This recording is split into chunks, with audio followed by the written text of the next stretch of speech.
partes del mundo, y ahora con la aterradora realidad de la pornografía infantil disponible libre y fácilmente en la Internet. ¿Qué hay por debajo de la perversión sexual de hoy en el mundo? ¿Quién dirige todo esto? Lo repito nuevamente, no vamos a ganar la guerra si pensamos que esta es una guerra política o filosófica o económica. Y lo más trágico es que en términos generales, ni siquiera nos estamos presentando para la batalla. Estamos en una guerra espiritual. El enemigo es Satanás. Por favor, leamos Ezequiel 28, versículo 11.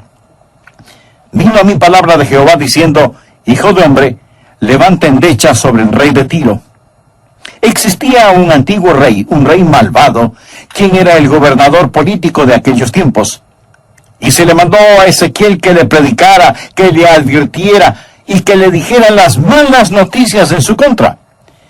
Pero el profeta Ezequiel miró a través del rey de Tiro, o por sobre él, llegando al verdadero poder detrás del trono. En muchas ocasiones, Dios se dirige a Satanás a través del instrumento que él ha utilizado. Por ejemplo, en el huerto del Edén, la serpiente estaba allí. Pero Dios se dirigió a Satanás a través de la serpiente, quien usaba a la serpiente. En el Nuevo Testamento, Jesucristo se dirigió a Satanás a través de Simón Pedro. Él dijo algo que probaba que había un poder detrás de Simón Pedro, aun cuando el mismo Simón Pedro ni siquiera estaba consciente de que estaba siendo usado. Jesús mandó, mirando a Simón Pedro: Quítate de delante de mí, Satanás, me eres tropiezo, porque no pones la mira en las cosas de Dios, sino en las de los hombres. Había un poder detrás de la serpiente. Había un poder detrás de Pedro. Había un poder detrás del rey de Tiro. Ezequiel capítulo 28, versículos del 11 al 15. Vino a mí palabra de Jehová diciendo: Hijo de hombre, levanta endecha sobre el rey de Tiro, y dile: Así ha dicho el Señor, Jehová. Tú eres el sello de la perfección, lleno de sabiduría y acabado de hermosura. En Edén, en el huerto de Dios estuviste. De toda piedra preciosa era tu vestidura, de cornerina, topacio, jaspe, crisólito, berilo y ónice, de zafiro, carbunclo, esmeralda y oro. Los primores de tus tamboriles y flautas estuvieron preparados para ti en el día de tu creación. Tú, querubín grande, protector, yo te puse en el santo monte de Dios, allí estuviste. En medio de las piedras de fuego te paseabas. Perfecto eras en todos tus caminos, desde el día que fuiste creado, hasta que se halló en ti maldad. Aquí Dios está hablando de Satanás, del príncipe de las tinieblas, y Dios lo describe en este singular pasaje. Existen 4 puntos básicos que quiero que aprendamos hoy acerca de Satanás al estudiar el poder detrás del trono, su majestad satánica, el diablo. Lo primero que deseo que aprendes es esto: que Dios no creó a un diablo. Él fue creado en absoluta perfección. El diablo es una persona creada. Dios no creó a un diablo. Cuando Dios creó a Satanás, él no era Satanás. Cuando Dios lo creó, él era un querubín, él era un ángel. Él fue creado en absoluta perfección. La Biblia dice en el versículo 15: Perfecto eras en todos tus caminos desde el día que fuiste creado, hasta que se halló en ti maldad. Muchas personas hacen la pregunta: ¿de dónde salió el diablo? O ¿por qué tenemos a un diablo? Para comenzar, ¿por qué lo creó Dios? Dios no creó al diablo como diablo. Dios lo creó en absoluta perfección. Y la Biblia dice que él era perfecto cuando fue creado. Él sobrepasaba en belleza y era supremo en sabiduría. Su nombre era Lucifer o Lucero. Hoy a nosotros nos suena como un nombre perverso a causa de su connotación negativa, pero el nombre de Lucifer literalmente significa portador de luz. Él era un individuo esplendoroso, él era un individuo radiante. El versículo 13 dice: Los primores de tus tamboriles y flautas estuvieron preparados para ti en el día de tu creación. Él no necesitaba instrumentos para alabar a Dios. Él mismo era un instrumento. Cuando él hablaba era como los tubos de un gran órgano. Su voz era melodiosa y musical y vivía en la ciudad de joyas preciosas. El versículo 13 nos enseña que él estaba en el huerto del Edén. Toda piedra preciosa era su cobertura. Sus vestiduras estaban adornadas con joyas. Como en el Antiguo Testamento, la vestimenta del sumo sacerdote estaba adornada con gemas. Cuán exquisitamente precioso era el atuendo de este individuo. Él vivía en la ciudad cuyas piedras son fuego. Amigo, yo voy a vivir en una ciudad así, uno de estos días. Las calles de oro, las paredes de jaspe, sus cimientos de gemas. Ahí era donde este ser creado estaba. Él vivía en un medio ambiente increíble. El versículo 14 dice: Tú, querubín grande, protector, yo te puse en el santo monte de Dios. Cuando la Biblia menciona el monte de Dios en el Antiguo Testamento, habla de la autoridad de Dios, su gobierno. Es decir, él estaba en el preciso lugar de autoridad. Él era el querubín ungido. Él era el primer ministro del cielo. Tan solo imagíneselo. Imagíneselo lleno de sabiduría, lleno de hermosura, lleno de música, lleno de luz, adornado de gemas, caminando de arriba abajo en las piedras de fuego, la abrasadora santidad de Dios. Él era el querubín ungido. En el versículo 14 la frase, tú, querubín grande, protector, significa que él extendía sus alas ante el trono de Dios. Ungido, grande, escogido de Dios. ¿Qué creación fue esta? El querubín es el rasgo más alto de ángeles, y él era el grande entre ellos. Veamos el versículo 18. Con la multitud de tus maldades y con la iniquidad de tus contrataciones, profanaste tu santuario. ¿Qué es un santuario? Es un lugar de adoración. Él estaba en el santuario. El monte santo de Dios, el gobierno de Dios, las piedras de fuego dan gloria a Dios. Increíblemente esplendoroso. Pero recuerde esto, él era un ser creado. Versículo 15, perfecto eras en todos tus caminos desde el día que fuiste creado. Jamás crea que Satanás es igual a Dios o eterno como Dios. Nunca piense que de algún modo existe un tipo de dualismo en el universo, que Satanás siempre ha existido de eternidad en eternidad, igual como ha existido Dios el Padre. ¡Oh, no! Nunca ha habido un tiempo cuando Dios no era. Pero sí hubo un tiempo cuando Satanás no era. Él fue creado. Cuando él fue creado, no fue creado como diablo, sino como el lucero hijo de la mañana. Él llegó a ser Satanás, el padre de la noche, cuando cayó, como estudiaremos en un momento. Mas él fue creado en perfección absoluta. Él es un ser creado. ¿Sabe cuál es el problema con mucha gente hoy? No llegan a comprender que Satanás fue un ser creado y que el Dios que lo pronunció en existencia es el mismo Dios que lo pronunciará en el olvido.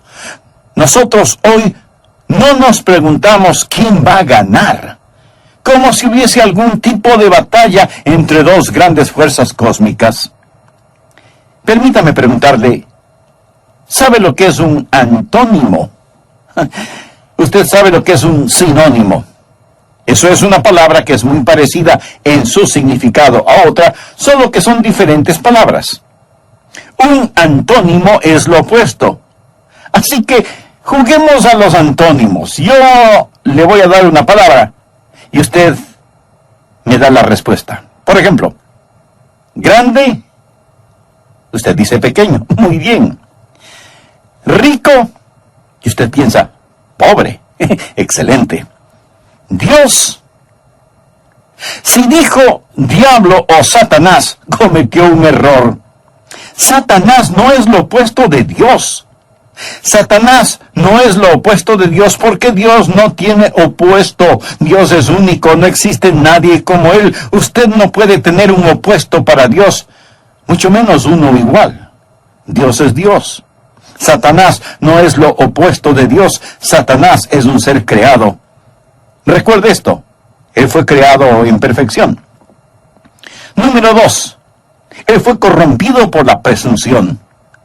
Fue corrompido por el orgullo. Veamos los versículos 16 y 17. A causa de la multitud de tus contrataciones, y esto habla de comercio, fuiste lleno de iniquidad y pecaste. Se enalteció tu corazón a causa de tu hermosura. Aquí estaba un ser cuyo corazón se enalteció. Lo leí en diferentes traducciones. Una de ellas dice que él se enalteció a causa de su orgullo. Es lo mismo. Su corazón se llenó de arrogancia. Los primordiales requisitos de un ministro es que sea un hombre que camine con Dios, que sea un varón con experiencia, humilde, no un principiante. Primera de Timoteo capítulo 3. Aquí la Biblia habla de los requisitos para un ministro, en el versículo 1. Palabra fiel, si alguno anhela obispado, buena obra desea. Pero es necesario que el obispo sea irreprensible, marido de una sola mujer, sobrio, prudente, decoroso, hospedador, apto para enseñar, no dado al vino, no pendenciero, no codicioso de ganancias deshonestas, sino amable, apacible, no avaro, que gobierne bien su casa, que tenga a sus hijos en sujeción con toda honestidad, pues el que no sabe gobernar su propia casa, ¿cómo cuidará de la iglesia de Dios? Ahora nota el siguiente versículo. No un neófito, no sea que envaneciéndose caiga en la condenación del diablo. Fue el orgullo lo que hizo al diablo. Nada mantiene a un ministro o maestro del evangelio o vocalista o siervo del evangelio más alejado de Satanás que la verdadera, la genuina humildad. Nada hace a un hombre más vulnerable a caer que la presunción. Antes del quebrantamiento es la soberbia, y antes de la caída la altivez de espíritu, dice el libro de Proverbios. El principal requisito para un ministro del evangelio es la humildad. Dios no creó a un diablo. Dios creó a un santo ángel. Pero este santo ángel se enalteció con orgullo. Cuando Dios hizo a Lucifer, Dios le dio la capacidad de escoger entre el bien y el mal, y el ángel Lucero eligió el mal. Y lo que motivó su elección fue su orgullo. Isaías 14 también describe cuando Satanás alardeó, seré semejante al Altísimo. Fue aquí cuando Lucero, el hijo de la mañana, llegó a ser Satanás, el padre de la noche. Mas comprenda esto. Satanás tenía belleza indescriptible, y aún posee dicha belleza. Observe el versículo 17. Se enalteció tu corazón a causa de tu hermosura, corrompiste tu sabiduría a causa de tu esplendor. Lea muy cuidadosamente, porque la implicación es que la belleza aún permanece y que la sabiduría aún continúa, pero lo que tiene ahora es una sabiduría corrompida y una belleza manchada. No lo pase por desapercibido. Satanás es aún sabio, pero su sabiduría es corrupta. Satanás es aún hermoso, pero su belleza está manchada. Si usted no escucha ninguna otra cosa de lo que comparto, espero que aprenda esto sobre Satanás. Satanás es brillantemente estúpido y grotescamente hermoso. Vale la pena notarlo. Él es brillantemente estúpido y grotescamente hermoso. No piense que porque Satanás ha pecado contra Dios, que él es un desquiciado en todo el sentido de la palabra. Él es brillantemente estúpido. Él es grotescamente hermoso. No busque un monstruo con piel roja, rabo, cuernos, escamas y un tridente tratando de ensartarle cuando usted se inclina. Así no lo describe la Biblia. El diablo no es un monstruo repulsivo. Ese es solo su carácter. Pero esa no es su apariencia. Esta es su apariencia. Este es el camuflaje que él usa. Segunda de Corintios capítulo 11, versículos 14 y 15. Aquí el apóstol Pablo está hablando de algunos falsos maestros que estaban en el púlpito de su época, y luego advierte: y no es maravilla, porque el mismo Satanás se disfraza como ángel de luz. ¿Un ángel de luz? Si Satanás entrara a su congregación hoy, ¿sabe qué es lo que dirían? ¡Ah! ¿No es hermoso? ¡Un ángel! ¡Hemos visto un ángel de luz! Y entonces el apóstol Pablo, con esa grandiosa lógica, añade en el versículo 15: así que no es extraño si también sus ministros se disfrazan como ministros de justicia, cuyo fin será conforme a sus obras. Él está hablando de ministros, los ministros de Satanás, y él enseña que se los puede encontrar en el púlpito. ¿Sabía que por toda la nación Satanás tiene sus ministros en el púlpito? Quiero decir, el domingo la gente entra a un culto, se sienta, y la persona en el púlpito pudiera ser un ministro disfrazado. Satanás lo disfraza como ministro del Evangelio, pues él es uno de sus ministros de Satanás. Amigo, ¿no es eso escalofriante? Debe entender que Satanás no está contra la religión. Él es el cabecilla de la religión. Él siempre ha querido ser como Dios. Él siempre ha añorado ser adorado. La forma en que él le tienta no es que sea inicuo, sino que sea como Dios, pero a la manera de Satanás. ¿No es lo que le dijo a Eva en Génesis 3:4? Entonces la serpiente dijo a la mujer: no moriréis, sino que sabe Dios que el día que comáis de él serán abiertos vuestros ojos.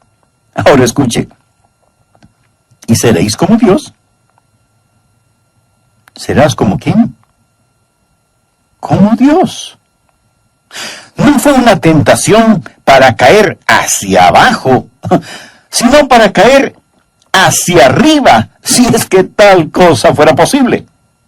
Tentó a Eva con la misma tentación con que él mismo se tentó, y dijo en Isaías 14:14, sobre las alturas de las nubes subiré y seré semejante al Altísimo. Él es un ángel de luz. Una vez un predicador enseñaba algo similar, y después del culto, un pequeñito se le acercó y le dijo: ese fue un buen sermón, predicador. Cuando estaba predicando, pude ver al diablo claramente. La ingenuidad infantil. Amigos, les diré algo. No olvide buscar al diablo cuando mire el púlpito, porque en ocasiones él está allí, disfrazado. Escúcheme, por favor. Y no es maravilla, porque el mismo Satanás se disfraza como ángel de luz. Así que no es extraño si también sus ministros se disfrazan como ministros de justicia. Satanás usa un camuflaje. Él es el maestro del engaño. No piense que usted le reconocerá con ingeniosidad humana. La Biblia dice en Mateo 24:22 que si fuera posible, aún a los escogidos engañaría. Esa es la razón por la cual debemos caminar muy cercanamente a Dios. Satanás es una criatura creada y su derrota es tan cierta como su existencia. Usted no tiene que servirle. Católicos, musulmanes, budistas, etcétera, etcétera. Pero la verdad es que es una guerra espiritual. Y no vamos a ganarla, ni siquiera vamos a entenderla hasta que conozcamos y expongamos al enemigo, el poder detrás del trono, o sea, Satanás. Existen 4 puntos básicos que debemos aprender acerca de Satanás. Primero, Dios no creó un diablo. Él fue creado en absoluta perfección. El diablo es una persona creada, pero Dios no creó un diablo. Cuando Dios creó a Satanás, él no era Satanás. Cuando Dios lo creó, él era un querubín, un ángel creado en absoluta perfección. En Ezequiel 28:15 leemos: perfecto eras en todos tus caminos desde el día que fuiste creado, hasta que se halló en ti maldad. Cuando él fue creado, no fue creado como diablo, sino como lucero, hijo de la mañana. Él llegó a ser Satanás, el padre de la noche, cuando se rebeló contra Dios. Segundo, Satanás fue corrompido por la presunción. Ezequiel 28, versículos 16 y 17. A causa de la multitud de tus contrataciones fuiste lleno de iniquidad y pecaste. Se enalteció tu corazón a causa de tu hermosura. Él fue corrompido por el orgullo. Su corazón se enalteció. Otra traducción de este pasaje dice, se enalteció a causa de su orgullo. Es lo mismo. Su corazón se llenó de arrogancia y de vanidad. Fue el orgullo lo que hizo al diablo, diablo. Nada mantiene a un pastor o ministro o maestro del evangelio o creyente más alejado de Satanás que la genuina humildad. Nada hace a un hombre más vulnerable a caer que la presunción. Proverbios 16:18 dice, antes del quebrantamiento es la soberbia, y antes de la caída la altivez de espíritu. Dios no creó a un diablo. Dios creó a un santo ángel, pero este santo ángel se enalteció con orgullo. Cuando Dios creó a Lucifer, le dio la capacidad de escoger entre el bien y el mal, y el ángel lucero escogió el mal. Y lo que motivó su elección fue su orgullo. Satanás es un maestro del engaño. No piense que usted le reconocerá con su ingeniosidad humana. No podrá hacerlo. La Biblia dice en Mateo 24:24 que si fuera posible, aún a los escogidos engañaría. Esa es la razón por la que debemos caminar muy cercanamente a Dios. Satanás siempre ha querido ser adorado. Y en las instituciones teológicas liberales, él está ahí. En las iglesias liberales, mundanas e inicuas, y en las sectas falsas, él está allí. Y esto es lo que vamos a ver más y más en los últimos días. Primera de Timoteo, capítulo 4, versículo 1. Pero el Espíritu dice claramente que en los postreros tiempos algunos apostatarán de la fe, escuchando a espíritus engañadores y a doctrinas de demonios. ¿Alguna vez usted ha visto a un hombre seducir a una mujer o a una mujer que seduce a un hombre? Existe un espíritu seductivo, pero no es de seducción sexual. Ellos seducen teológicamente, escuchando a espíritus engañadores y a doctrinas de demonios. Escuche la escritura otra vez. Pero el Espíritu dice claramente que en los postreros tiempos algunos apostatarán de la fe, escuchando a espíritus engañadores y a doctrinas de demonios. Por lo tanto, ¿qué hemos dicho? Hemos dicho que Satanás fue creado en perfección, pero se corrompió por su orgullo. Él se enalteció a causa de su belleza y dijo, yo soy demasiado sabio, hermoso, grande y magnífico para ser menos que Dios. Tercero, Satanás continúa con poder. A veces tenemos la idea que él hoy no tiene ningún poder en este mundo. Pero leamos el versículo 16. A causa de la multitud de tus contrataciones, o sea, el comercio, fuiste lleno de iniquidad y pecaste. Y pecaste. Satanás dirige el control maestro, manipulando los corazones y mentes de la gente. Es por ello que vivimos en una sociedad tan violenta. Él es el instigador. ¿Por qué Dios permite que tenga poder? ¿Por qué Dios simplemente no lo elimina?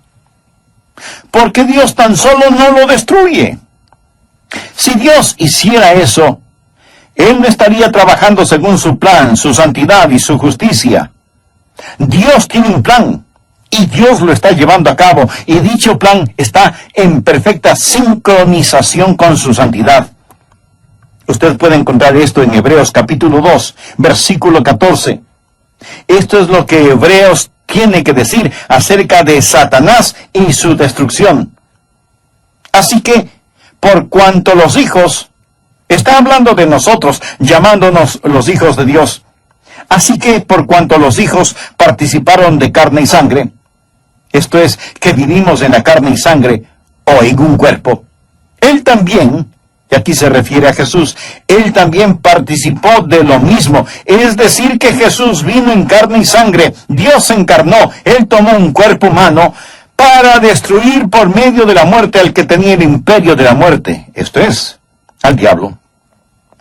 Alguien dirá, ¿por qué Dios simplemente no lo mata? Dios dice, no, yo pondré a mi Hijo en la cruz. ¿Por qué dice que Jesús participó de carne y sangre? Porque somos de carne y sangre, para que Jesús pudiera destruir por medio de la muerte al que tenía el imperio de la muerte, esto es, al diablo. Porque la paga del pecado es muerte, y somos pecadores, y la merecemos. Y Dios es santo y justo. Dios no puede pasar por alto el pecado. El pecado debe ser castigado.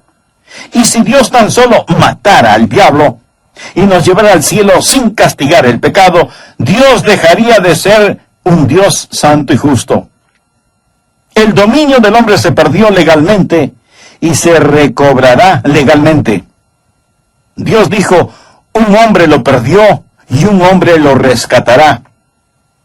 El primer Adán lo perdió. El segundo Adán lo recuperará. Es por ello que Dios lo efectúa en concierto con su plan perfecto.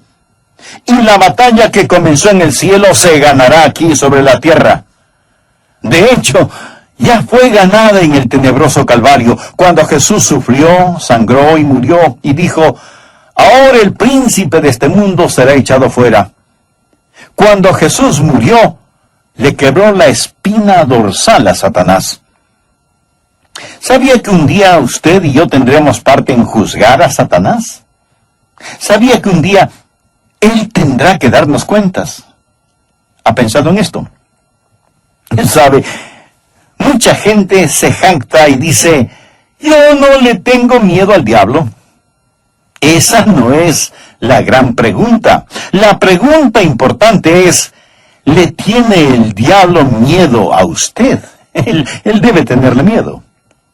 La Biblia nos enseña en 1 Corintios capítulo 6, versículos 5 y 6, que los creyentes no tenemos necesidad de ir a un juez, de llevar a corte a otro hermano. Pablo dice, ¿no son ustedes salvos? ¿No pueden arreglar los asuntos entre ustedes con hermanos creyentes? ¿No saben que uno de estos días vamos a juzgar a los ángeles? Nosotros vamos a juzgar ángeles. Pero Satanás continúa con poder sobre aquellos que no conocen al Señor. Recuerda cuando Jesús fue tentado por Satanás. El diablo le dijo, todo esto te daré si postrado me adorares. Lo encontrará en Lucas capítulo 4, verso 6. A ti te daré toda esta potestad y la gloria de ellos, porque a mí me ha sido entregada, y a quien quiero la doy. Si tú postrado me adorares, todos serán tuyos. ¿Qué es lo que le está diciendo? Él está diciendo, todo esto es mío, a mí se ha dado. ¿Cómo le fue entregado? A Adán se lo dio. Fueron dados a Adán cuando Dios creó a Adán y Eva. Dios les dijo, te he dado dominio. Adán y Eva le dieron el dominio a Satanás. Y Jesús nunca le dijo a Satanás, Satanás, no tienes ese dominio. Jesús sabía que legalmente ese dominio se había perdido y debía ser recuperado legalmente. Y Jesús sabía que él debía sufrir, derramar su sangre y morir sobre una cruz. Pero mientras tanto, para aquellos que rechazan lo que Jesús hizo en la cruz, aquellos que están en la ignorancia al respecto, o aquellos que se rebelan contra la cruz, ellos aún permanecen en las garras de Satanás. Uno de mis himnos favoritos, si no el himno favorito mío, es Castillo fuerte es nuestro Dios. ¡Qué gran cántico es ese himno! Grandioso en música y teología. Hay una estrofa donde Martín Lutero habla de Satanás y dice, acósanos, Satán, por armas deja ver astucia y gran poder, cual él no hay en la tierra. Y esto es tan cierto. No piense ligeramente acerca de Satanás. Estamos en contra de un enemigo brillantemente estúpido y grotescamente hermoso. Y regresando a nuestro pasaje de Ezequiel 28:18, dice, con la multitud de tus maldades. De ahí es de donde nace la guerra cultural de las multitudes de maldades. ¿Por qué Satanás lo ve a usted o a mí como enemigos? Porque usted fue creado a la imagen de Dios. Él no puede atacar a Dios directamente, pero los malvados siempre han sabido que si no pueden atacar a su enemigo, entonces se ataca a uno de sus seres queridos y así lo herirán. ¿No es cierto?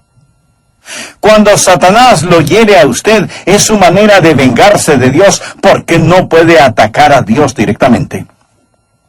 Hechos 10:38 habla de los que están oprimidos por el diablo. Lucas 13:16 habla de una mujer que Satanás tenía atada. Incluso el apóstol Pablo en 2 de Corintios capítulo 12, versículo 7, habló de un mensajero de Satanás que le estaba abofeteando. Satanás aterroriza al mundo. Él es el supremo terrorista. Hay un reinado de maldad, subversión, perversión, desviación. Él quiere dividir, deprimir y destruir. La depresión, opresión y posesión son las obras del diablo. ¿Y sabe qué descubrí al leer la Biblia? Que este diablo desarrolla una guerra especial contra los bebecitos. Es algo interesante, muy interesante. Si usted lee toda la Biblia seguida, encontrará que la nación cananea estaba poseída por el demonio. ¿Qué hacían? Ellos asesinaban a sus bebés. Encontrará a Herodes. ¿Qué hizo? Asesinó a los bebés. ¿Y el faraón? ¿Qué hizo? Asesinó a los bebés. ¿Sabe quién está haciendo lo mismo hoy? Los que ejecutan abortos. Le diré que el poder detrás del trono es el mismo diablo. Podemos entender esto. Es el reino de terror. Es el monstruo sediento de sangre. El poder detrás del trono. Él fue creado en perfección. Él fue corrompido por la presunción. Él continúa con poder. Cuarto, Satanás está condenado a la perdición. Leamos nuevamente el versículo 17. Se enalteció tu corazón a causa de tu hermosura, corrompiste tu sabiduría a causa de tu esplendor. Yo te arrojaré por tierra, delante de los reyes te pondré para que miren en ti. Con la multitud de tus maldades y con la iniquidad de tus contrataciones profanaste tu santuario. Yo pues saqué fuego de en medio de ti, el cual te consumió, y te puse en ceniza sobre la tierra, a los ojos de todos los que te miran. Todos los que te conocieron de entre los pueblos se maravillarán sobre ti. Espanto serás, y para siempre dejarás de ser. Subraye esa frase, por favor. Y para siempre dejarás de ser. De las piedras del fuego al lago de fuego. Ahí es donde él va a parar. Del lugar más alto al lugar más bajo. Y Dios lo va a avergonzar sobre esta tierra, donde él ha llevado a cabo su aterrador reinado. Satanás dijo, yo ascenderé y exaltaré mi trono sobre las estrellas de Dios. Y Jesús dijo, yo descenderé. Jesús descendió del cielo a esta tierra, y Jesús destruyó a Satanás en el Calvario. Ya mencioné esta escritura, Hebreos 2, versículo 14, para destruir por medio de la muerte al que tenía el imperio de la muerte. La palabra destruir es la palabra katargeo. No significa destruir. Esta no significa exterminar para que ya no exista. Literalmente significa hacer que no tenga efecto. Cuando Jesús estaba en la cruz, inclinó su cabeza y dijo, consumado es.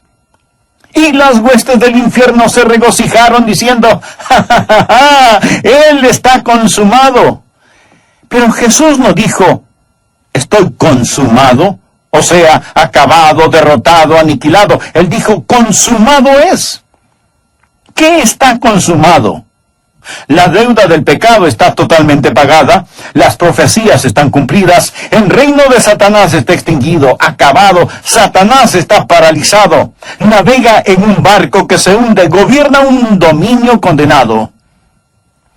Luego pusieron a Jesucristo en la sepultura por 3 días y 3 noches. La muerte, el cruel monarca del terror, gritaba de gozo. Él está acabado. El infierno estaba de fiesta. Pero el domingo por la mañana, Jesús se estiró, bostezó y salió de la tumba. Esa tumba era solo una habitación de hotel por 3 días y 3 noches. Se levantó y dobló su manto sin ninguna prisa. Entraron y encontraron ese manto doblado. Luego Jesús hizo que se moviera la piedra. Escúcheme con cuidado. Él no la movió para poder salir. Simplemente la movió para que la gente pudiera entrar. ¡Qué extraordinario!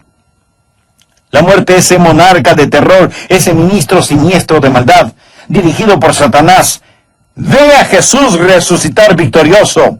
La muerte retrocede. La muerte tiene las llaves en su mano, la corona sobre su cabeza. Jesús baja a la muerte del trono.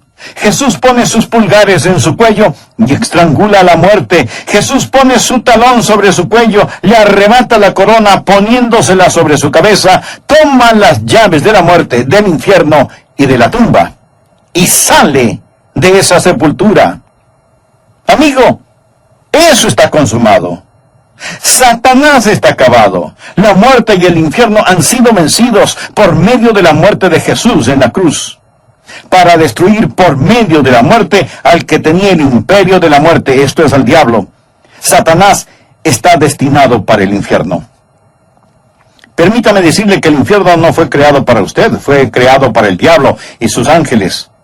Usted puede ir al infierno si lo desea, pero si va, será un intruso. Usted no pertenece allí. El infierno fue creado para el diablo y sus ángeles. Dios lo hizo a usted para sí mismo. Dios lo hizo para que le conociera, amara y adorara.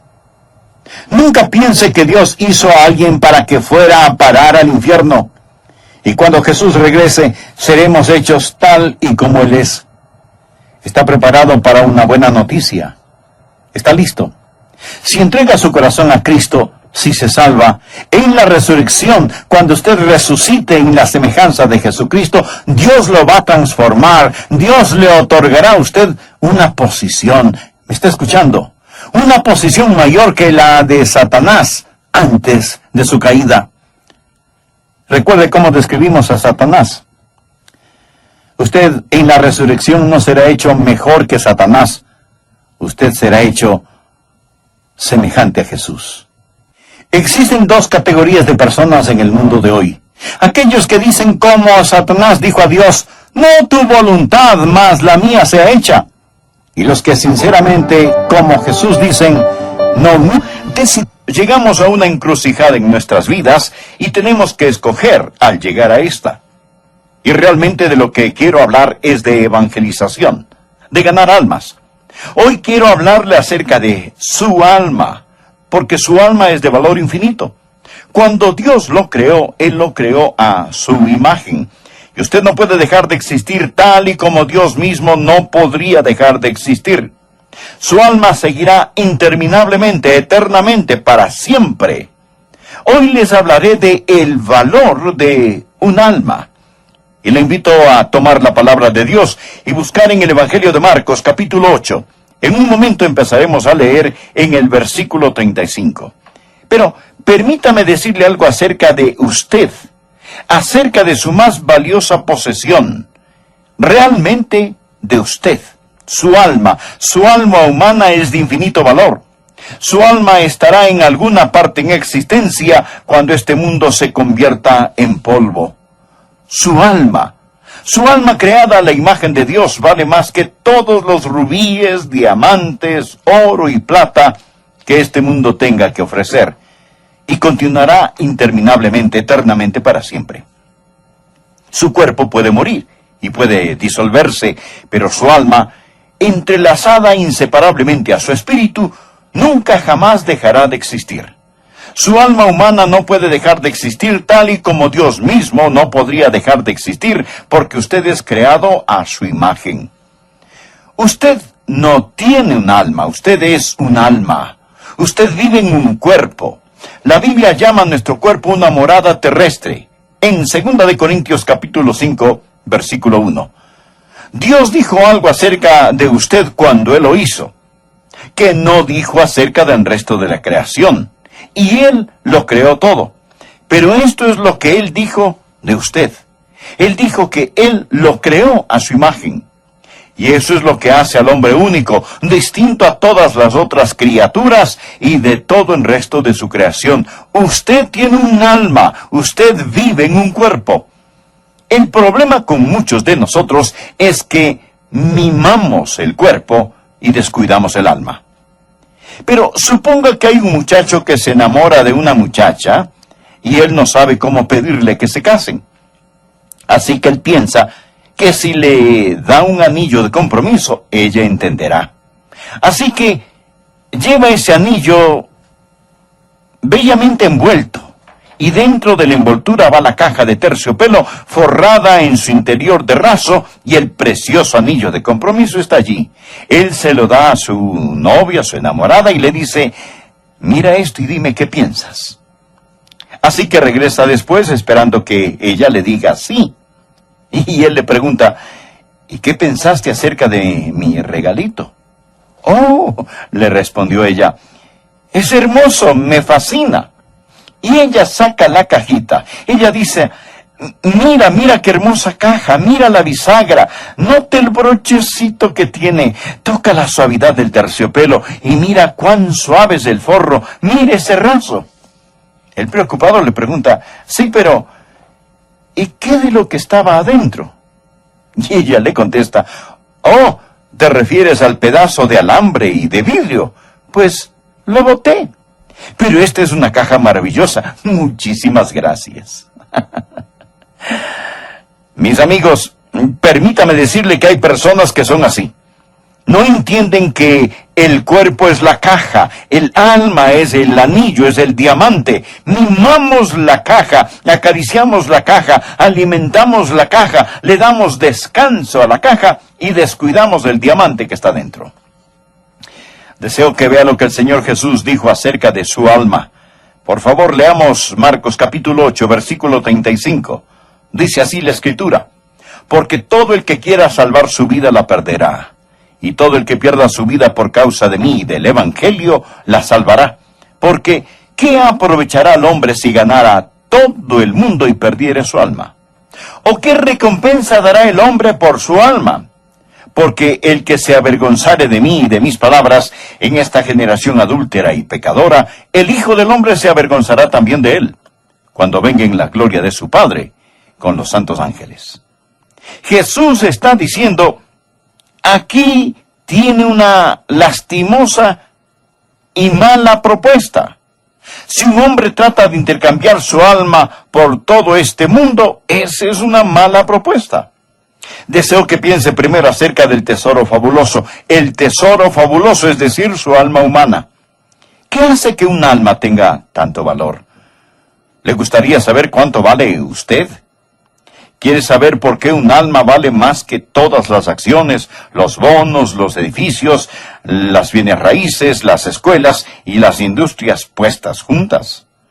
Su propia alma vale más que todos los rubíes, diamantes y gemas. Su alma vale más que todas las estrellas en el universo. Su alma. ¿Quién creó su alma? Verá, el creador de algo añade a su valor. ¿Quién creó el alma humana? La Biblia nos dice en Génesis capítulo 2, versículo 7, que Dios sopló en su nariz aliento de vida y fue el hombre un alma viviente. Y Efesios capítulo 2 nos dice: somos hechura suya. Ahora usted es la hechura más importante del trabajo del Dios omnipotente.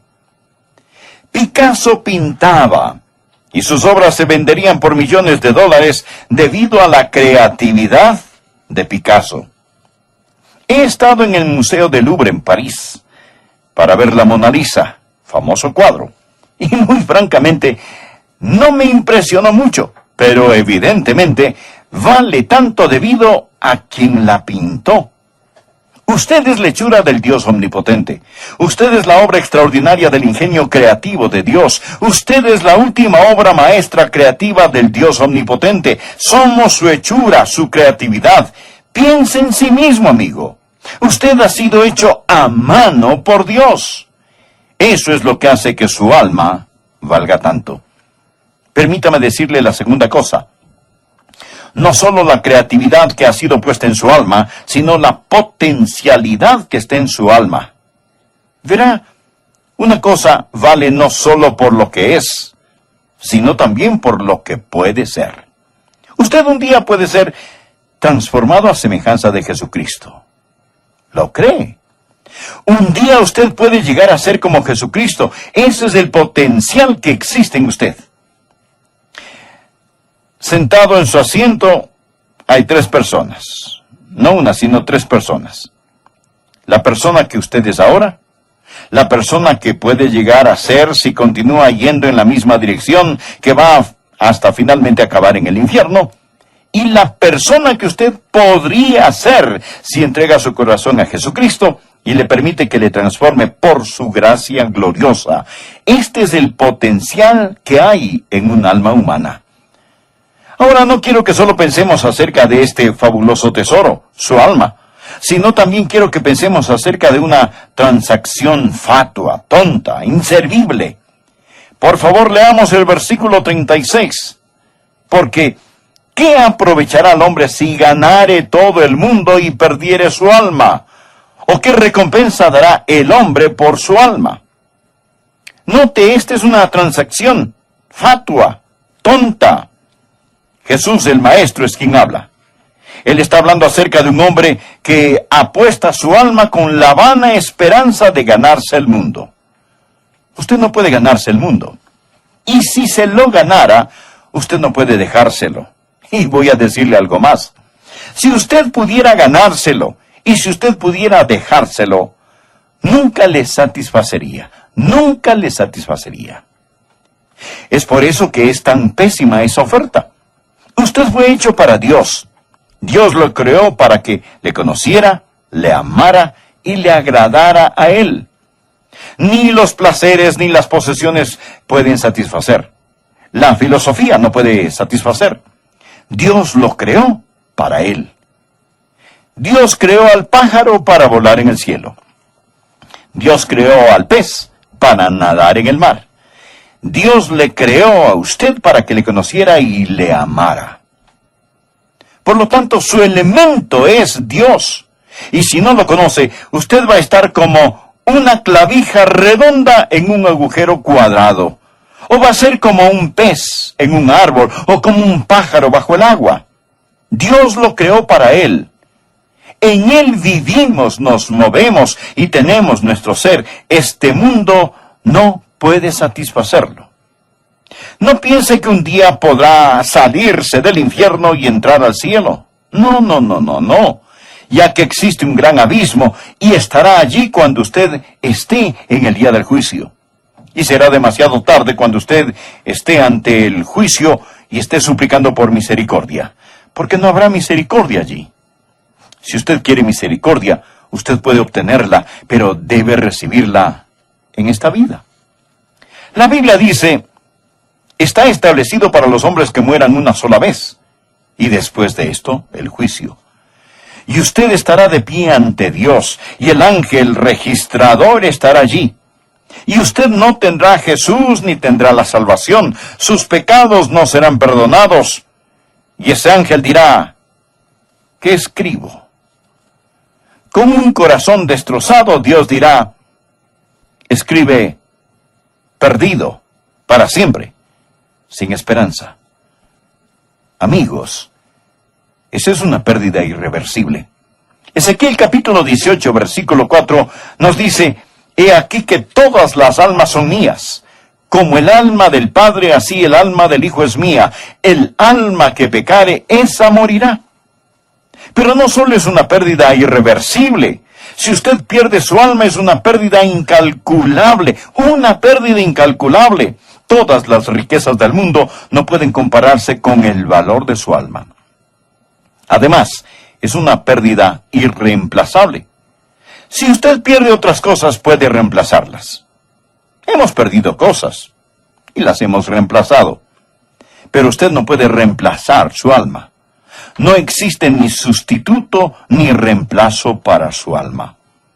Jesús dijo, porque ¿qué aprovechará al hombre si ganare todo el mundo y perdiere su alma? Pensemos. Usted no puede ganarse el mundo. Y si pudiera ganarlo, no podría dejárselo. Si pudiera ganárselo y dejárselo, no le satisfacería. Y luego le pregunta, ¿por qué cambiaría su alma de valor incalculable por las cosas de este mundo? Porque es una pérdida inexcusable. Usted no tiene que perder su alma. Es absoluta, totalmente inexcusable. Me contaron que 3 hombres estaban en un restaurante. Uno era creyente. Los otros 2 hombres eran incrédulos. Los 2 incrédulos empezaron a discutir.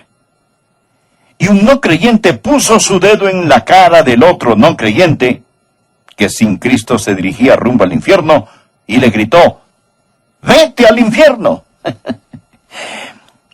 El creyente escuchaba sentado. Él se inclinó hacia el hombre al que se le dijo que se fuera al infierno y le afirmó, escúcheme, amigo, he estado leyendo las instrucciones. Usted no tiene que ir si no quiere. Usted no tiene que ir. No hay ninguna razón por la cual usted debe ir. Es inexcusable que usted vaya al infierno. Pensemos juntos. Jesús es quien habla. Jesús está hablando de una transacción. Él dijo, porque ¿qué aprovechará el hombre si ganare todo el mundo y perdiere su alma? Ahora, note por favor lo siguiente.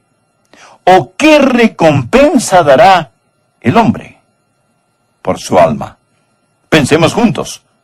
Suponga que alguien viene a usted y le dice, señor, tengo una propuesta. Tengo una transacción que quiero hacer con usted. Le daré lo que sea y todo lo que usted quiera. Si usted quiere dinero, tendrá dinero. Si usted quiere placer, tendrá placer. Si usted quiere influencia, prestigio, poder, los tendrá.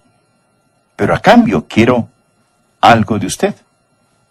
Claro, usted contesta, muy bien. ¿Y qué es lo que debo hacer? Y él le responde, quiero su dedo meñique. Quiero que se ampute su dedo meñique. Amigo, ¿haría usted el trato? Quizá no lo haría, pero sí le puedo asegurar que millones de seres humanos harían ese trato. Y dirían, perfecto, trato hecho. Pero espere un minuto, cambiemos. Subamos la apuesta un poco. Supongamos que lo que le están pidiendo es no su dedo, sino su brazo. Y le dice, yo quiero todo el brazo. Pero recuerde, usted podrá tener todo lo que desee. ¿Haría usted el trato? Otra vez, algunos sí lo harían. Quedarse sin un brazo para tener todo lo que desean, pues les parecerá un buen trato. Pero ¿qué tal si la propuesta fuera diferente?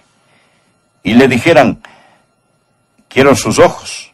Usted nunca podrá ver más. Yo quiero sus ojos y sus oídos. Y podrá tenerlo absolutamente todo. Entonces usted a lo mejor diría, un momento, espere un momento. ¿De qué me sirve todo? Usted quiere mis ojos, quiere mis oídos, usted quiere esto y aquello, y sin embargo me dará todo. No. No me importa si me da todo el mundo. Amigos, hay un punto donde toda persona coherente y razonable pondría el límite y diría, no haré el trato. ¿No es cierto? Es obvio. Escúcheme. Continuemos con el tercer punto. Deseo que piense en la tragedia fatal, porque esta es una historia de tragedia. Note de nuevo, Jesús está diciendo en el versículo 36 que el hombre pierde su alma. El hombre pierde su alma. ¿Ha calculado el costo si perdiera su alma? Aunque se haya ganado todo el mundo, ¿ha calculado el costo? Obviamente el diablo no quiere que usted piense en lo que le estoy diciendo. El diablo quiere que usted pierda su alma. Amigo, su alma vale billones de mundos como este. Y quiero motivarlos a tomar una decisión ahora mismo, de todo corazón. Y oré arrodillado al respecto. Que Dios me ayude a motivarlo hoy para que haga lo que usted necesita hacer. Por favor, escuche. Deseo contarle una historia. Había un hombre que era un artista y un jugador de ajedrez. Él pintó un cuadro. Un hombre joven jugando ajedrez con Satanás. Satanás tiene las piezas oscuras, el joven tiene las piezas claras. Y están jugando. El resultado del juego determinaría el destino del alma del hombre. Si el hombre joven le ganaba a Satanás, el juego de ajedrez, entonces él sería libre del poder del pecado y del mal para siempre. Por otro lado, si Satanás le ganaba, el joven llegaría a ser esclavo de Satanás para siempre. El hombre que pintó el cuadro era un experto de ajedrez. Y usted sabe, en ajedrez, la idea es poner en jaque mate a la otra persona. Y si usted puede ponerla en jaque mate en unas 4 movidas, usted acaba el juego. Usted solo dice jaque mate y no hay forma de escapar. Y en este cuadro, Satanás movió sus piezas en el tablero de ajedrez de tal forma que era obvio que había puesto al joven en una posición donde no podía ganar. Jaque mate. El joven estaba sentado a un lado y su mano vacilaba sobre su peón, tratando de ver cuál movida podía hacer. En el lado opuesto estaba Satanás, sabiendo que él ya ganó el juego y tenía un destello misterioso en sus ojos. Los jugadores de ajedrez venían y veían esa pintura. Había un hombre llamado Paul Morphy. Era de Luisiana. Él era un maestro, él era un campeón de ajedrez. De hecho, tuvo que jubilarse como campeón debido a la tensión en su cerebro que le ocasionaba jugar ajedrez. Pero él fue a la galería de arte para ver esta pintura. Y ahí estaba el joven, en la pintura, con su mano titubeante. Morphy no quería perder, por decirlo así, este torneo. Él se puso en el lugar del joven. 5 minutos estuvo allí de pie. 10 minutos, 20, 30, 40, pensando y pensando. Y entonces él ve algo que el pintor del cuadro no había visto. Y él estaba pensando de una manera que el hombre joven pudiera ganar. Y allí mismo en el museo él exclamó: joven, haz esta movida, haz esta movida. Amigos, yo sé muy poco de ajedrez, pero sí sé algo de la Biblia. Y sé lo que estoy diciendo. Hay solo un movimiento que usted puede hacer. Y este es arrepentirse de sus pecados y dar su corazón a Jesucristo. Amigos, si yo tuviera 1000 almas, daría cada una de ellas a Jesús. Porque he leído las instrucciones. Usted no tiene que ir al infierno. Hay un movimiento que usted puede hacer, porque ¿qué aprovechará al hombre si ganare todo el mundo y perdiere su alma? ¿O qué recompensa dará el hombre por su alma? Y simplemente voy a pedirle que lo haga hoy. Voy a pedirle que haga hoy lo que usted se alegrará de haber hecho cuando esté de pie ante la presencia de Dios. Voy a pedirle que ponga su fe donde Dios ha puesto sus pecados, en Jesús. Recíbalo como su Señor y Salvador, y le prometo bajo la autoridad de la palabra de Dios que Él le salvará y le mantendrá salvo por toda la eternidad, porque usted no tiene que perder su alma. Diga todo lo que los hombres han soñado, han tramado y han vendido sus almas para alcanzar, se volverá herrumbre, polvo, moho y corrupción. El tiempo tal y como lo conocemos llegará a su conclusión. El milenio se habrá acabado y los muertos resucitarán para ser juzgados uno por uno, para estar en pie ante el Señor Jesucristo y comparecer ante el juicio final. Le invito para que abra su Biblia en el libro de Apocalipsis, capítulo 20. Comenzamos a leer en el versículo 11. Esta es la visión que Dios dio al apóstol Juan. Visión acerca del juicio. Y esto es lo que él vio al mirar el futuro. Dice así la Escritura. Y vi un gran trono blanco, y al que estaba sentado en él, de delante del cual huyeron la tierra y el cielo, y ningún lugar se encontró para ellos. Y vi a los muertos grandes y pequeños, de pie ante Dios. Y vi los libros abiertos, y otro libro fue abierto, el cual es el libro de la vida. Y fueron juzgados los muertos por las cosas que estaban escritas en los libros, según sus obras. Y el mar entregó los muertos que había en él, y la muerte y el Hades entregaron los muertos que había en ellos, y fueron juzgados cada uno según sus obras. Y la muerte y el Hades fueron lanzados al lago de fuego. Esta es la muerte segunda. Y el que no se halló inscrito en el libro de la vida fue lanzado al lago de fuego. Amigos, esta es la palabra de Dios, totalmente verdadera, totalmente inspirada, y es el mensaje de Dios para esta generación. El mensaje es este: hay un juicio en camino. Uno de estos días usted va a estar de pie ante Dios omnipotente y usted va a ser juzgado porque hay un juicio venidero. Por lo tanto, 4 cosas deseo poner ante usted acerca de este juicio. Primeramente, al abrir la Biblia, quiero que veamos lo que llamaré la escena descrita. En el versículo 11, Juan describe: y vi un gran trono blanco y al que estaba sentado en él, de delante del cual huyeron la tierra y el cielo. ¡Qué escena! Estamos hablando de un juicio. Note la sala del tribunal. Hay una tarima, hay un banco, un trono, y es grande y es blanco. La grandeza habla del poder de éste. La blancura habla de la pureza de éste. La palabra trono habla del propósito de éste, porque hay un soberano que está sentado en el gran trono blanco. Y espero que usted nunca tenga que comparecer allí. Jesucristo será el juez. No su opinión de usted mismo, ni de algún amigo, ni de su mamá, ni de su papá. ¿Quién es este juez? El mismo Señor Jesucristo. A Jesús se le describe en la Biblia como un cordero, pero también como un león. Jesús, en la Biblia, es juez y salvador. Usted va a enfrentarlo o como un cordero o como un león. Va a enfrentarlo o como juez o como salvador. Pero se lo prometo, estará ante Jesucristo. Usted tiene una cita con Jesucristo. Él es la persona inevitable, ineludible en su vida, le guste o no lo guste.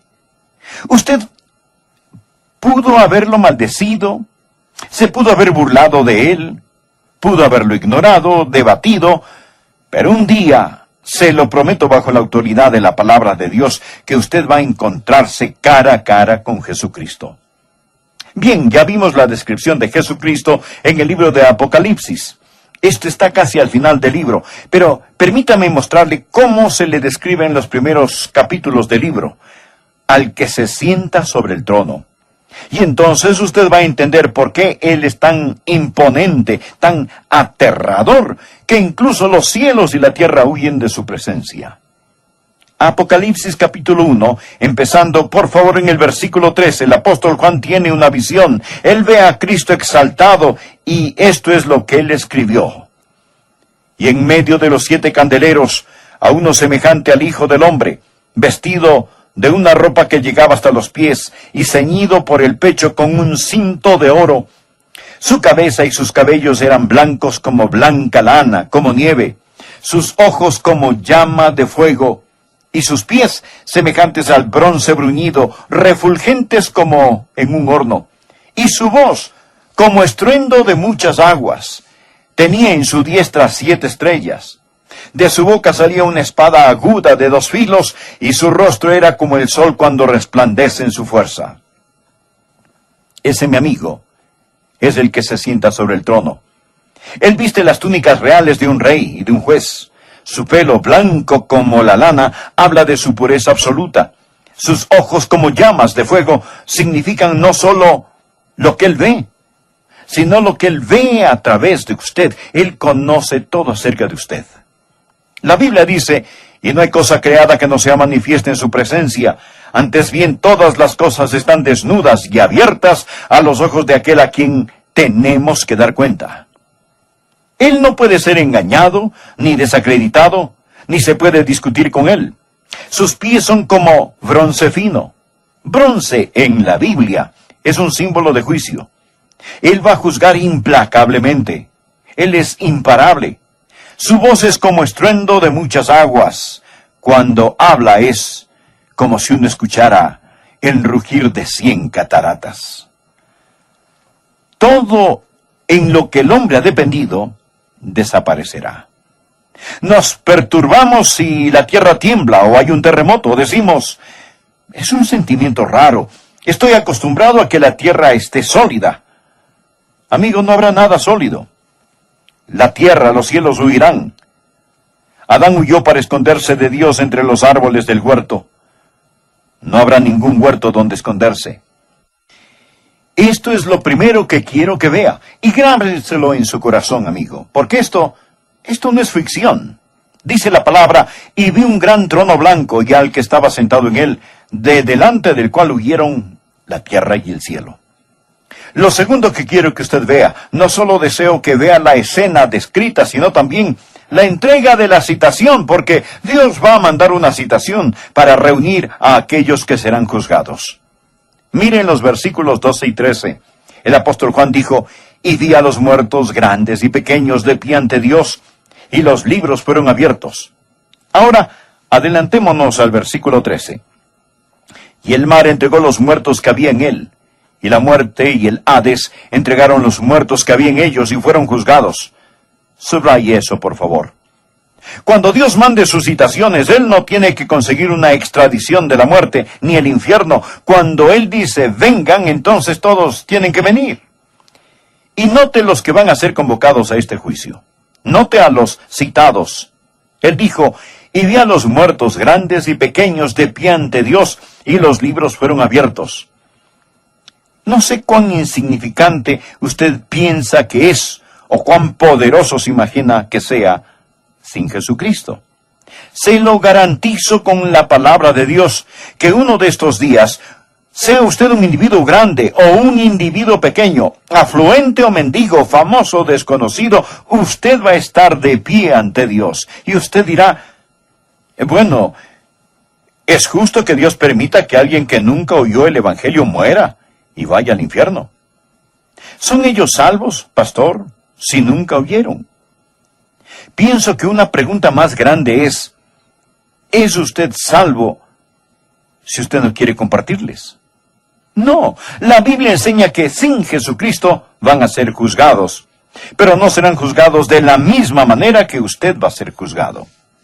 Escuche por favor, Lucas capítulo 12, versículo 47 nos dice, aquel siervo que conociendo la voluntad de su Señor no se preparó, ni hizo conforme a su voluntad, recibirá muchos azotes. Mas el que sin conocerla hizo cosas dignas de azotes, será azotado poco.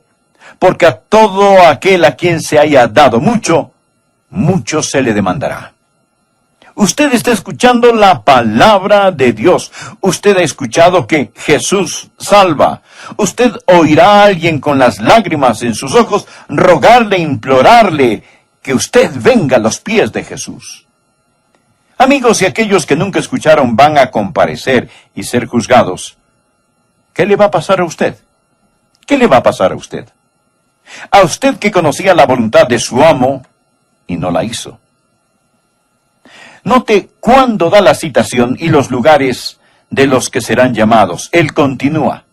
Y la muerte y el Hades entregarán los muertos que había en ellos. La muerte tiene el cuerpo. Cuando su cuerpo muere, la muerte viene por su cuerpo y lo lleva a la tumba para que se desintegre. Pero hay una parte de usted que no va a la tumba. Va a un lugar llamado el infierno. Es una traducción de la palabra griega Hades. Es el lugar de los muertos antes del juicio final. Ellos van a esperar allí el juicio. Usted dirá, pastor, espere un minuto, por favor. ¿Por qué, si ya están en el infierno, por qué los sacan del infierno para juzgarlos? Ese no es el lago de fuego, es el Hades. Ellos van a ser lanzados al lago de fuego. Y se preguntará, ¿pero cuál es la diferencia? Bueno, suponga que alguien comete un crimen y es acusado por el gran jurado. Él es tan peligroso que el juez no permite fianza. Así que lo meten a la cárcel del condado hasta que sea juzgado. Luego se le saca de esa cárcel, se le juzga y se le manda a la penitenciaría. El lago de fuego es la penitenciaría eterna. Pero por ahora la muerte tiene el cuerpo y el infierno tiene el alma. Ahí es donde van las personas que han muerto sin Cristo. Su cuerpo está en la tumba, su alma detenida en el infierno, esperando el juicio final. Ahora pasemos a la tercera cosa. Los secretos expuestos. Por favor, mire Apocalipsis capítulo 20, versículos 13, de nuevo. Y vi a los muertos grandes y pequeños de pie ante Dios, y los libros fueron abiertos, y otro libro fue abierto, el cual es el libro de la vida, y fueron juzgados los muertos por las cosas que estaban escritas en los libros, según sus obras. Dios está manteniendo los libros. Dios está registrando lo secreto que nadie más sabe. Permítame mencionar algunos versículos. Eclesiastés 12:14. Porque Dios traerá toda obra a juicio, juntamente con toda cosa encubierta, sea buena o sea mala.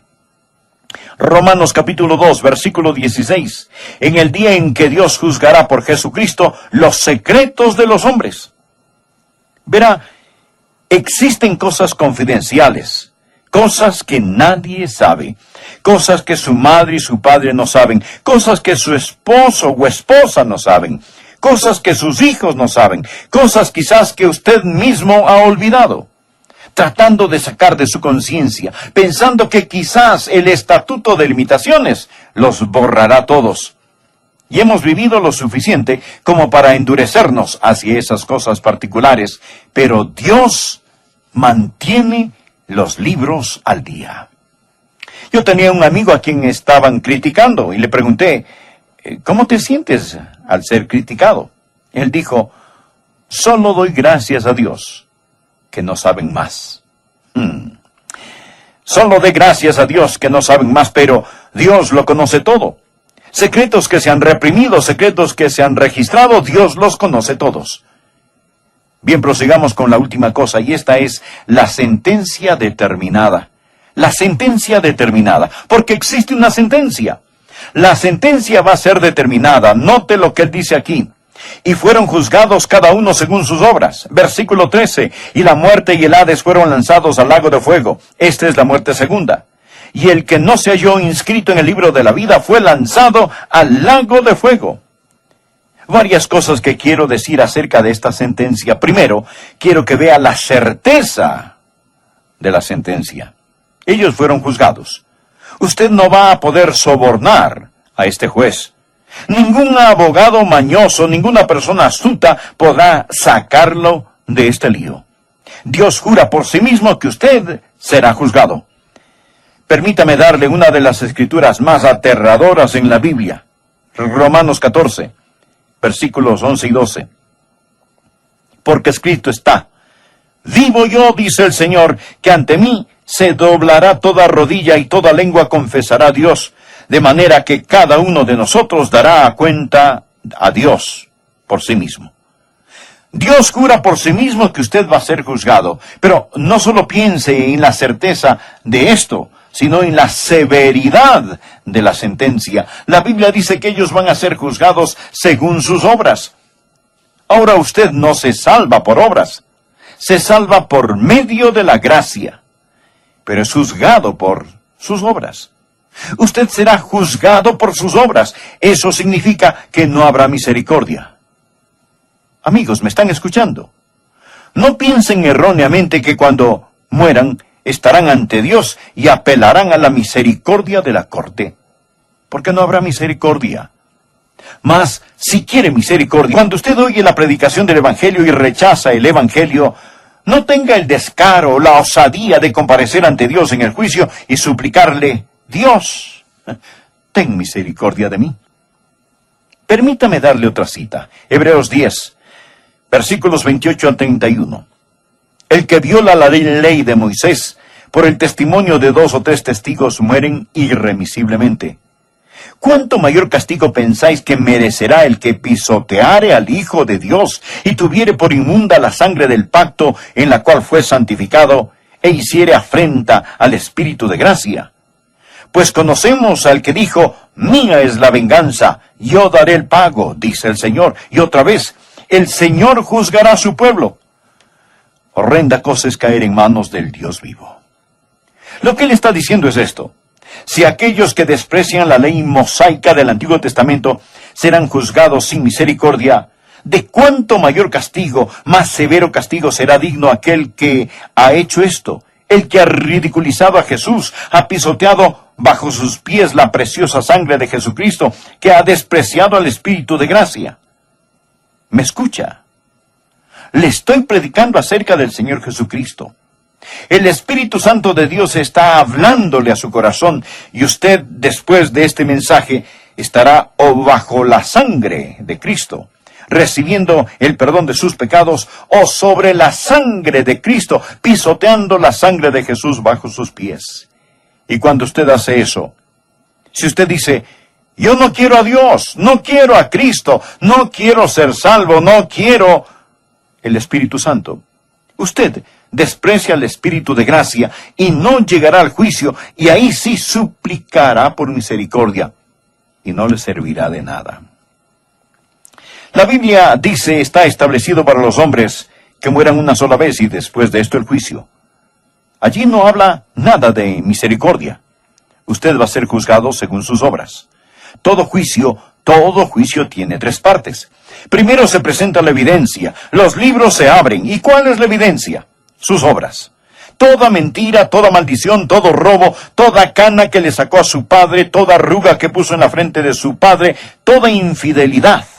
Luego sus pensamientos. Dios anotó la lujuria como adulterio, Dios anotó el odio como asesinato, y después su influencia. No solo lo que usted hizo, sino aquellos que influenció y guió a hacer el mal. Y posteriormente su falla en no hacer lo bueno. Al que sabe hacer lo bueno y no lo hace, le es pecado. La gran luz que usted tenía y la rechazó. Todas esas serán las evidencias que se presentarán en su contra. Una montaña sucia, apestosa de pecados. Pecados que ha olvidado, pecados que están allí. La evidencia se presentará contra usted y luego usted tiene la oportunidad de presentar su defensa. Ahora piénselo. Usted presenta su defensa. ¿Cuál será su defensa? Ahora mismo suponga que la hora del juicio final ha llegado y usted comparece ante el Señor. ¿Cuál será su defensa? Es decir, allí está usted ante Jesucristo. Usted lo ha ignorado, lo ha maldecido, lo ha abandonado, le ha dado la espalda a Él. ¿Qué le dirá? Oh, sé lo que usted probablemente le dirá. Espera un minuto, Señor, espera un minuto. Yo no sabía a cuál iglesia unirme. Había tantas iglesias. La iglesia bautista, la iglesia presbiteriana, la iglesia de Dios, la pentecostal, la iglesia de Cristo, la episcopal, las independientes. Así que yo no sabía a cuál iglesia asistir, de cuál hacerme miembro. Y Cristo le dirá, yo no te dije que creyeras en la iglesia. Yo te dije, cree en el Señor Jesucristo y serás salvo. Amigo, ¿me está escuchando? Los fuegos del juicio de Dios cayeron sobre Jesús en el Calvario, y ahí es donde es mejor que usted esté firme de pie, porque el fuego no puede pasar por donde el fuego ya pasó. Él es quien murió por usted, Él le ama, Él invita y quiere que usted se entregue a Él hoy. ¿Por qué no hace conmigo esta sencilla oración? Amado Dios, quiero hacer las paces contigo fuera de corte. Vengo a donde el fuego ya pasó, vengo a Jesús, vengo a la cruz. Entrego mi corazón por medio de la fe en Jesucristo. Señor, confío en ti. Creo que eres el Hijo de Dios, que pagaste mi deuda de pecado con tu sangre en la cruz, que resucitaste. Y ahora mismo, como un niño, te recibo por la fe. Entra en mi corazón. Perdóname, sálvame. ¿Qué pasó en ese tiempo? A lo mejor podemos pensar en el arca, los animales y el diluvio, pero meditamos muy poco en lo que pasó para que estos acontecimientos se dieran. Hoy el Dr. Adrian Rogers nos dará un claro cuadro de cómo fueron los días de Noé. Saludos amigos, en el nombre del Señor Jesucristo. Bienvenidos a El Amor que Vale. A veces nos preguntamos cómo serán los últimos días. Bueno, no tenemos que adivinar. Nuestro Señor Jesucristo nos dijo, como fue en los días de Noé, así será cuando Jesús regrese. ¿Cómo fueron los días de Noé? Aquí existe algo asombroso, y si usted toma la Biblia y estudia los días de Noé antes del diluvio y pone esos días paralelos a los días en que estamos viviendo, usted llegará a creer que Jesús, sin duda, debe estar muy cerca a su segunda venida.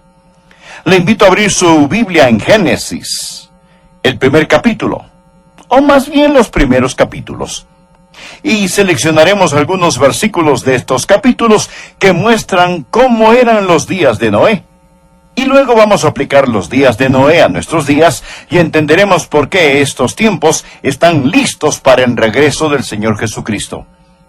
He escogido de estos capítulos 7 marcas de los días de Noé. ¿Cómo eran los días de Noé? ¿Y cómo se comparan a los días en que nosotros vivimos? La primera de estas 7 señales o marcas es: los días de Noé eran días de filosofía secular. Eran días de filosofía secular. Génesis capítulo 6, versículos 5 y 6 dicen: y vio Jehová que la maldad de los hombres era mucha en la tierra. Ahora, escuche la próxima frase: y que todo designio de los pensamientos del corazón de ellos era de continuo solamente el mal, y se arrepintió Jehová de haber hecho hombre en la tierra, y le dolió en su corazón. El doctor John Philip dice que la palabra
designio viene de la raíz hebrea que quiere decir moldear, formar, como un alfarero.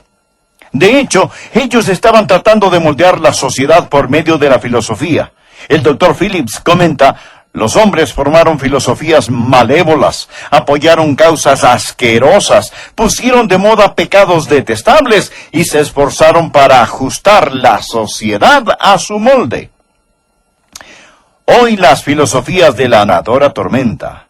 Así que sí, eran tiempos de avance tecnológico. ¿Y cómo son nuestros días? En nuestra vida hemos visto a los hombres caminar en la luna. Hemos empujado más allá las fronteras de la ciencia. Hemos perdido toda la habilidad para ser sorprendidos.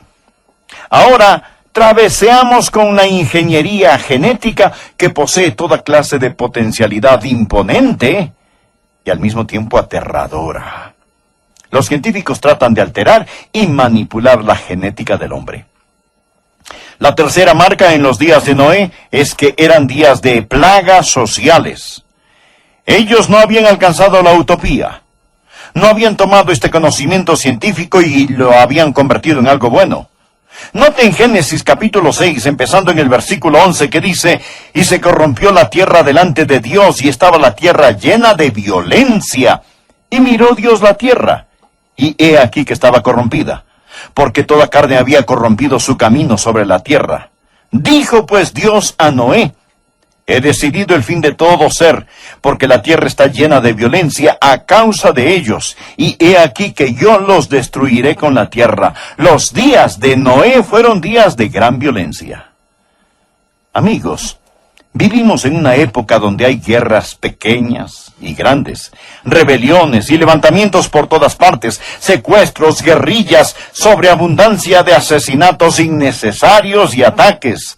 El crimen organizado, en cierta forma, es un negocio más grande que el gobierno de los grandes países del mundo, y la gente está llena de violencia y de un espíritu de venganza como nunca antes. La mayoría de nosotros vivimos encerrados en casas detrás de puertas bajo doble o triple llave. Los días de Noé fueron días en que la sociedad se desintegraba. Eran días de multiplicidad de matrimonios. Había una plaga de divorcio en los días de Noé. Mire Génesis, capítulo 6, los versículos 1 y 2.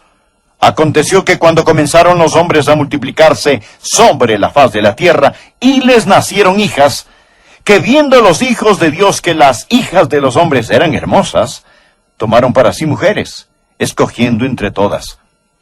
Los comentaristas de la Biblia nos dicen que cuando Jesús dijo que se casaban y se daban en casamiento, no hablaban del matrimonio normal, o sea, un hombre con una mujer hasta que la muerte los separe, sino de multiplicidad de esposas. Sabemos que un hombre llamado Lamec fue quien introdujo la poligamia en la sociedad.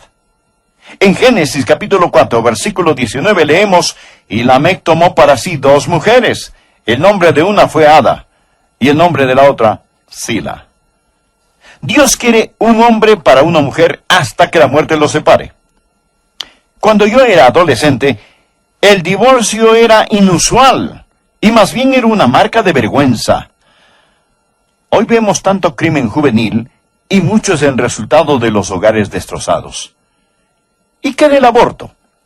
Un profesor de la Universidad de Princeton llamado Peter Singer, quien es el filósofo fundador del movimiento de los derechos de los animales, dijo que no es tan malo asesinar a un bebé, sobre todo si el bebé es minusválido o está mal formado. Y cito una de sus frases. Él dijo, matar a un infante minusválido no es moralmente equivalente a matar a una persona. ¿Qué le parece? Escuché a un profesor de bioética del Centro Universitario para los Valores Humanos de la Universidad de Princeton. Él dijo lo siguiente: la vida de un bebé recién nacido es de menor valor que la vida de un cerdo, un perro o un chimpancé. Mis amigos, estas cosas se dicen con toda seriedad. La cuarta marca. Los días de Noé eran días de perversión sexual. Génesis capítulo 6, versículo 5, y vio Jehová que la maldad de los hombres era mucha en la tierra. Ahora escuche. Y que todo designio de los pensamientos del corazón de ellos era de continuo solamente el mal.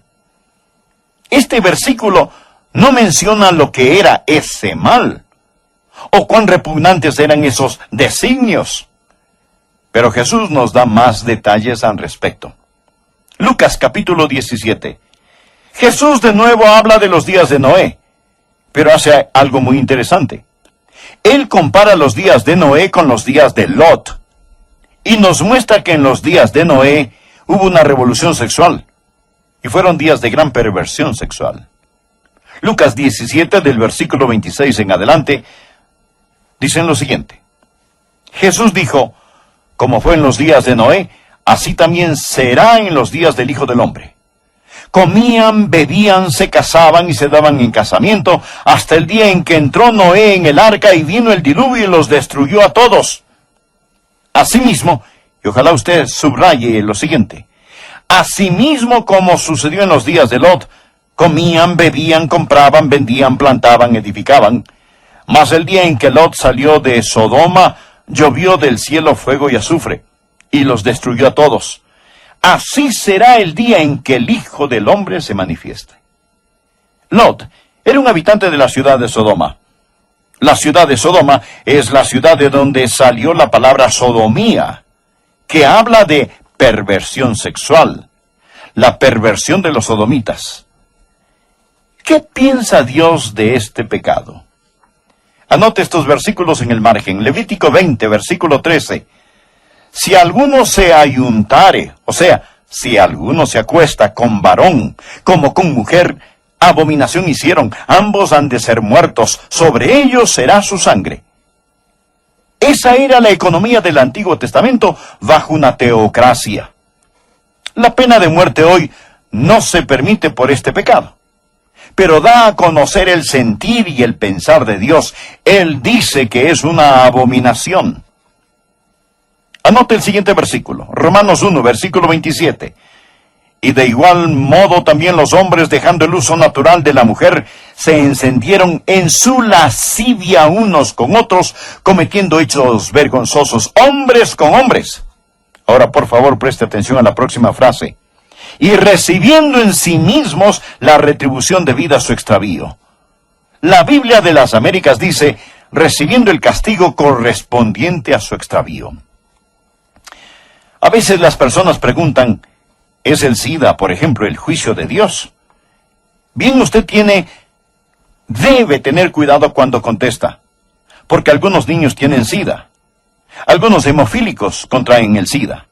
Hay muchas formas de contraer el SIDA, pero principalmente, si se regresara al plan de Dios para el matrimonio, la epidemia del SIDA se evaporaría de la noche a la mañana. Y la respuesta es clara. Los hombres nos dicen que no se puede prevenir. La palabra de Dios dice que sí se puede prevenir. Solo ponga a un hombre con una mujer hasta que la muerte los separe. Ese es el plan de Dios. Pero usted dice, pastor, ¿y qué de los bebecitos? Permítame ilustrar esto. Si un hombre se lanza de un edificio de 10 pisos voluntariamente, al estrellarse contra el suelo, recibe el castigo correspondiente a su error. ¿No le parece? Ahora, si él lleva en sus brazos a un bebecito cuando se tira, ¿morirá el inocente también? Por supuesto que sí, porque el inocente a menudo sufre también junto con el culpable. Sabemos que los inocentes sufren. Romanos 1, versículo 26 dice, por esto Dios los entregó a pasiones vergonzosas, pues aún sus mujeres cambiaron el uso natural por el que es contra naturaleza.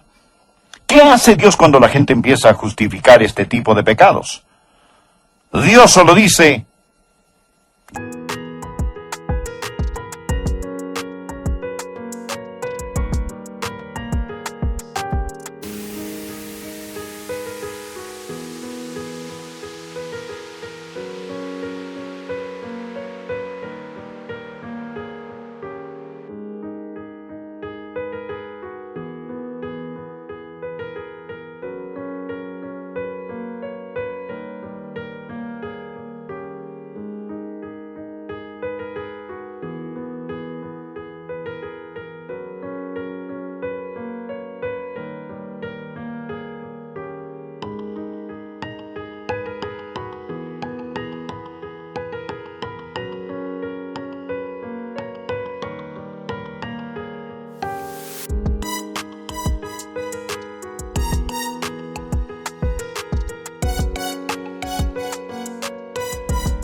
yo los dejo, yo los entrego. El castigo correspondiente ya va incluido en el pecado. Algunos preguntan, Pastor Rogers, ¿nacen estas personas así? Mis amigos, Dios nunca haría a alguien cojo para luego culparlo de su cojera. Y quizás usted añada, pero ¿de dónde salen estos deseos? Bueno, salen del corazón, que es malo y pecador. Los mismos deseos que incitan a las personas al incesto, al adulterio, los mismos deseos que incitan a las personas a la violencia, los mismos deseos que incitan a las personas a la embriaguez, a la cleptomanía. Sí, las personas dicen, yo me siento de esta manera. Pues claro que sí. Usted dice, yo nací así. Cierto. Nosotros nacemos pecadores, nosotros necesitamos nacer de nuevo. Permítame darle la quinta marca de los días de Noé. Eran días de prosperidad egoísta. Algunos piensan que de seguro Dios está complacido con, digamos, los Estados Unidos por la prosperidad que disfruta esta nación. Pero no todo lugar es próspero. No todo el país lo es. Ezequiel capítulo 16, empezando en el versículo 49, leemos lo siguiente. Ezequiel dice a Israel, He aquí que esta fue la maldad de Sodoma tu hermana: soberbia, saciedad de pan y abundancia de ociosidad tuvieron ella y sus hijas. Y no fortaleció la mano del afligido y del menesteroso, y se llenaron de soberbia e hicieron abominación delante de mí, y cuando lo vi, las quité. Ahora note cómo describe a Sodoma. Ellos eran orgullosos, es decir, del pecado que solían esconderse, ahora se jactaban. Y no solo el orgullo, sino también saciedad de pan. Tenían más de lo que necesitaban, y abundancia de ociosidad. Tenían una semana de trabajo muy corta, con costos, y necesitaban trabajar en Sodoma. ¿Qué le parece? Me imagino que dos hombres de Sodoma caminan por la calle, y uno le dice al otro: Dios enseña que el estilo de vida de Sodoma es depravado y repugnante. ¿Crees que Dios va a juzgarnos por la forma en que estamos viviendo? Oh, no. No pienso que nos vaya a juzgar. Mira cuán prósperos somos. Ciertamente, Dios nos está sonriendo. La Biblia enseña que fue en el cénit, en el pináculo de su prosperidad, cuando el fuego y el azufre cayeron, y Dios dejó a Sodoma en ruinas humeantes. Pedro nos dice, poniéndolas de ejemplo a los que habían de vivir impíamente. Ahora, permítame darle la sexta marca de los días de Noé. ¿Cómo eran los días de Noé? Aquellos eran días de predicación solemne.